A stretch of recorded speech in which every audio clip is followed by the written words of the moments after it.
ও তুই লাল পাহাড়ের দেশে যা, রাঙ্গা মাটির দেশে যা, এটাকে তুকে মানাইছে নাই গো।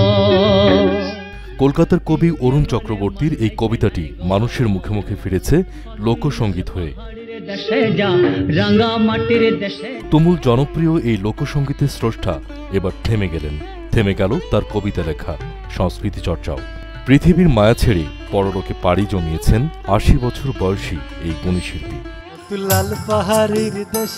বলছি অরুণ চক্রবর্তীর কথা। শুক্রবার মধ্যরাতে পশ্চিমবঙ্গের হুগলির চুঁচুড়ার ফার্মসাইড রোডের বাড়িতে মারা গেছেন তিনি। ভারতীয় গণমাধ্যমকে তার মৃত্যুর সংবাদ নিশ্চিত করেছেন পুত্রবধূ সুদেষ্ণা চক্রবর্তী। অরুণের জন্ম ১৯৪৬ সালের ১৬ সেপ্টেম্বর কলকাতার বাগবাজারে। পেশায় ছিলেন civil engineer. Shibpur engineering college থেকে পাশ করে চাকরি করতেন হিন্দুস্তান মোটরসে। বাংলার লোকসংস্কৃতি নিয়ে চর্চা করতেন অরুণ। ঘুরতেন পাহাড়, জঙ্গল এবং আদিবাসী এলাকায়। ইচ্ছা আছে 10টা কবিতা লিখবো, একটা লেখা হয়ে গেছে, আর 9খানা লিখতেই হবে, তা নয় আমার মরণ নাই। গানটি ১৯৭২ সালে শ্রীরামপুর স্টেশনে মহুয়া গাছটা কবিতার উপর ভিত্তি করে লেখা। অরুণ চক্রবর্তী ১৯৭২ সালের এপ্রিল মাসে শ্রীরামপুর স্টেশনের পাশ দিয়ে যাওয়ার সময় মহুয়া ফুলের গাছ ও ফুল দেখে কবিতাটি রচনা করেন।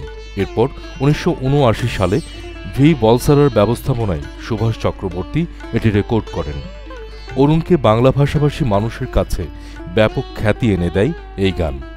লাল পাহাড়ের দেশে যা, রাঙ্গা মাটির দেশে যা, হেতাকে তোকে মানাইছে নাই গো, একেবারেই মানাইছে নাই। লাল পাহাড়ের দেশে যা, সেখান গেলে মাদল পাবি, মেয়া মরদের আদর পাবি। পরিবার সূত্রে জানা গেছে শারীরিকভাবে সুস্থ ছিলেন অরুণ। শুক্রবার কলকাতার মোহরগঞ্জে জঙ্গল মহল অনুষ্ঠানেও যোগ দেন। সেখান থেকেই কিছুটা ঠান্ডা লেগেছিল। তার পুত্রবধূ জানিয়েছেন, করোনার পর থেকেই অরুণের ফুসফুসে সমস্যা ছিল। কালকে মোহরকুঞ্জে অনুষ্ঠান ছিল, জঙ্গলমহল উৎসব, সেখানে গেছিল সকাল থেকে। তারপরে রাত্রি ৯টার সময় ফিরেছে। ফেরার পর বাবার এমনি স্বাভাবিক ছিল, খাওয়া দাওয়া সবকিছু স্বাভাবিক। রাত্রিবেলা মানে শুতে যাওয়ার আগে বাথরুম যেতে গিয়ে তখনই অ্যাটাক হয় এবং তারপরে বাথরুমেই মুখ থুবড়ে পড়ে যায়।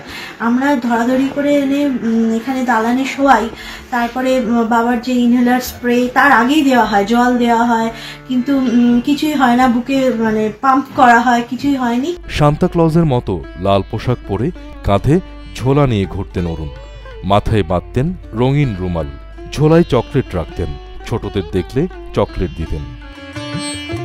অরুণের মরদেহ বাড়ি থেকে চুঁচুড়া রবীন্দ্র ভবনে নেওয়া হবে।